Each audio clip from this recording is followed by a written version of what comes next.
Welcome back to my channel maths by Manju Raghav. Student, अब आपको मैं class 8 subject math chapter 5 data handling exercise 5.2 question 2 समझाने जा रही हूँ। पहले आप इस क्वेश्चन का मतलब समझ लीजिए, फिर आप इसका सॉल्यूशन करेंगे। तो क्वेश्चन में हमको यहाँ पे सब कुछ दिया हुआ है। A group of 360 people were asked to vote for their favourite season from 3 season rainy winter summer. तो इसमें क्या है, एक हमारा 360 पीपल्स का एक ग्रुप है और वो हम क्या देते हैं, सीजन में वोट देते हैं। तो इसमें क्वेश्चन में हमसे क्या पूछा है, विच season got the most vote, किस सीजन में सबसे ज़्यादा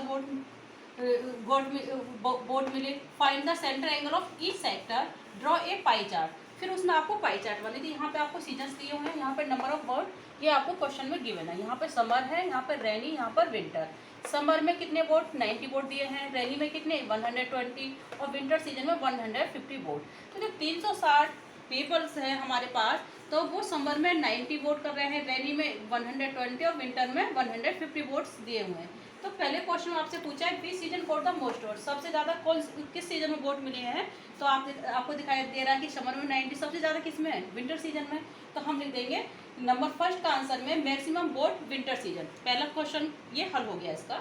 नंबर 2 यानी क्वेश्चन 2 का two part, find the centre angle of each sector. यानी आपको सेक्टर एंगल निकालना, यानी सेंटर एंगल निकालना है प्रत्येक सेक्टर का। तभी अगर हम सेंटर एंगल निकाल पाएंगे तभी हम क्या है कि पाई चार्ट भी बना सकते हैं। तो ड्रॉ ए पाई चार्ट, फिर फाइंड दूसरा, तो हम कैसे निकालेंगे। तो उसके लिए हमें जब सेंटर एंगल निकालना होता है तो इसको हमें टोटल करना होता है। क्या करना होता है, टोटल। तो यहाँ पे लिखते हैं ये क्वेश्चन है। तो जब आप सॉल्यूशन करेंगे तो इसी ड्रॉ को आप वापस से एक बार फिर और बनाएंगे और फिर उस तरह से यहाँ पे क्या कर देंगे, आप टोटल कर देंगे। क्या कर देंगे, इसको टोटल। अब इसको ऐड कर दीजिए, 360 हो गया ये, यानी 360 वोट्स इतने हो गए है। अब इसमें टोटल वोट्स मैंने यहाँ पे लिख रखा है 90, 120 तक कितना आया हमारा टोटल करने के बाद 360 आया। अब इसका हमें क्या सेंटर एंगल निकालना है ईच सेक्टर, जो कि हमारे करस्पॉन्डिंग एंगल होते हैं। तो हमें पहले समर सीजन के लिए निकालना है। समर का कितना है हमारा 90, तो 90 अपॉन 360, यानी जिसका आप सेंटर एंगल निकालेंगे तो समर का कितना है 90 और टोटल हमारा क्या नीचे लिखा जाता है 360 इंटू 360 से मल्टीप्लाई करा जाता है। जब हम किसी का पाई चार्ट के लिए हम सेक्टर वाइज भी निकालते हैं सेक्टर, तो सब में हम 360 की मल्टीप्लाई करते हैं। अब 360 से 360 कट गया तो हमारे पास कितना आ गया, 90 डिग्री। ठीक है। अब रेनी सीजन के लिए आप कितना निकाल, रेनी का कितना है हमारा 120, तो यहाँ 120 लिखो। और टोटल कितना है हमारा 360 इंटू हमें कितने से मल्टीप्लाई करनी पड़ेगी थी, वो सेंटर एंगल के लिए हमें 360 से मल्टीप्लाई करनी पड़ती है। ये इससे कट गया, यहाँ पर आ गया हमारा 120 डिग्री। अब विंटर सीजन के लिए आप कैसे निकालेंगे, विंटर का कितना है 150 डिग्री, 150 डिग्री अपॉन 360, ये टोटल है हमारा, इंटू 360 सेक्टर के लिए ना, ये कट के यहाँ पे आ गया हमारा 150 डिग्री यानी 150। तो अब हमें जब एंगल्स पता चल गए तो हम पाई चार्ट बना सकते हैं। तो देखो पाई चार्ट आप कैसे बनाएंगे, पहले आप कंपास से एक सर्कल ड्रॉ करेंगे। ठीक है, यहाँ पर आपका सेंटर होगा, इस तरह से आप ड्रॉ कर सकते हैं। कितनी भी रेडियस ले लीजिए, इससे कोई फर्क नहीं पड़ता। अब सबसे पहले क्या है, हमें ये एक तो 90, 120, 150 इसको इसमें पाई चार्ट में शो करना है। यानी क्वेश्चन 3 में आपसे इसका सॉल्यूशन पूछा है कि आप पाई चार्ट बनाइए। जब आपको सेंटर एंगल तो पता चल गया कि समर का कितना है आपके पास 90 डिग्री, रेनी का कितना आ गया 120 और विंटर सीजन का आ गया 150 डिग्री। तो सबसे पहले हम कंपास की सहायता से एक सर्कल बना लेंगे, ये हमारा सेंटर है। ठीक है। अब इसमें क्या है, पहले एक लाइन कहीं भी आप सीधी ड्रॉ कर दीजिए, इस तरह से आप कहीं भी कर सकते हैं। ठीक है। अब यहाँ पे प्रोट्रैक्टर की सहायता से आप 90 डिग्री का एंगल बना लेंगे सबसे पहले। तो ये हमारा कितना हो गया, जब अभी आपको मैं सिखाऊंगी भी। ठीक है, ये हो गया हमारा 90 डिग्री। अब हमें 120 और 100 प्रोट्रैक्टर की सहायता से ही बनानी होंगी। अब जैसे ये हो गया हमारा 120 इस तरह से आ जाएगा, ये हो गया 120 और एक हो जाएगा हमारा फिर 150 डिग्री। ठीक। अब यहाँ पे लिख दो, यहाँ पे 90 डिग्री किसका है, ये समर का, यहाँ पे आप लिख देंगे समर।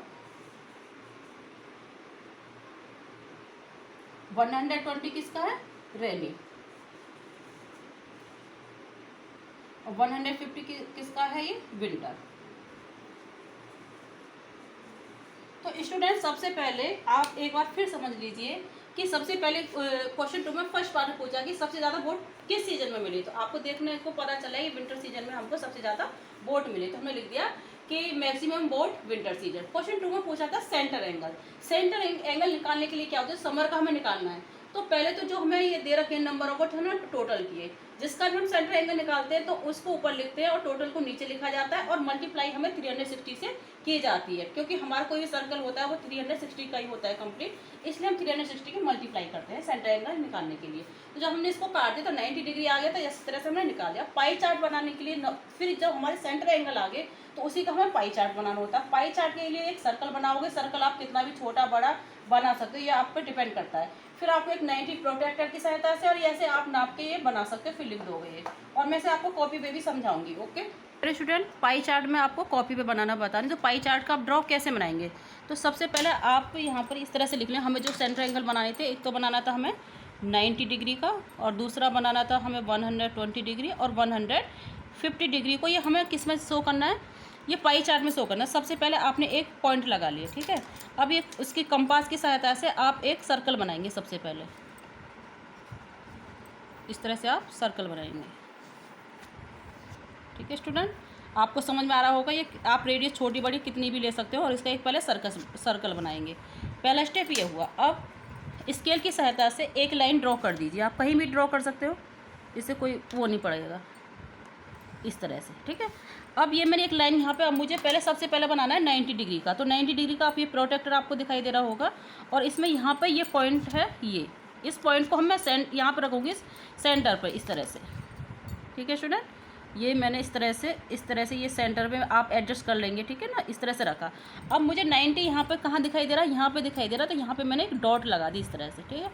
अब एक डॉट यहाँ पर, एक यहाँ पे डॉट है। जब हमें दो डॉट मिल जाती है तो हम एक लाइन ड्रॉ कर सकते हैं। अब हम ये यहाँ पे लाइन ड्रॉ कर दी इस तरह से, ठीक है। अब ये हमारा कितने का हो गया, 90 डिग्री का हो गया स्टूडेंट, ठीक है। अब हमें कितने का बनाना है, 120 का बनाना है। अब हम क्या है, इसको प्रोटेक्टर को वापस लेंगे और इसको हम इस तरह से एडजस्ट करेंगे। ये इधर हमें कितने का बनाना है, 1, इस तरह से, ये इस तरह से मैंने सेट किया और ये इस तरह से आप सेट तो आप कर ही लेंगे। तो यहाँ 0 से अब मुझे 120 देखना है। तो स्टूडेंट यहाँ से देखेंगे, यहाँ 0 से शुरू हो रहा है और यहाँ से लेके 120 हमारा यहाँ पर आ रहा है। तो मैंने यहाँ पर एक पॉइंट रख लिया। अब मैं इसको हटा दूँगी। अब मैं इसे इस तरह से ड्रॉ करूँगी, वो लाइन ड्रॉ करूँगी, सॉरी। ये हमारा दिस एंगल 120 डिग्री का है। अब एक कितना है, 100। ये अगर मैं नाप के देखूँ तो 150 डिग्री ही बचना चाहिए, क्योंकि ये पूरा कंप्लीट 360 का होता है। तो मैं इसको नापती हूँ, क्योंकि मुझे 150 का बनाना है। तो देखो कितने का है। तो अब इसको इस तरह से मैंने रख लिया और ये इस तरह से, ठीक है। ये एडजस्ट कर रही हूँ मैं, यहाँ पर 0 है और मुझे 100 देखो 50, तो यहाँ पे अपने आप ही ये 150 यहाँ पे आ रहा है। तो ये कितना हो गया हमारा, 150। फिर आप लिख दोगे 90 डिग्री किसका था, शायद 50 डिग्री था समर का, 120 डिग्री रेनी सीजन, और ये था हमारा विंटर। Okay student.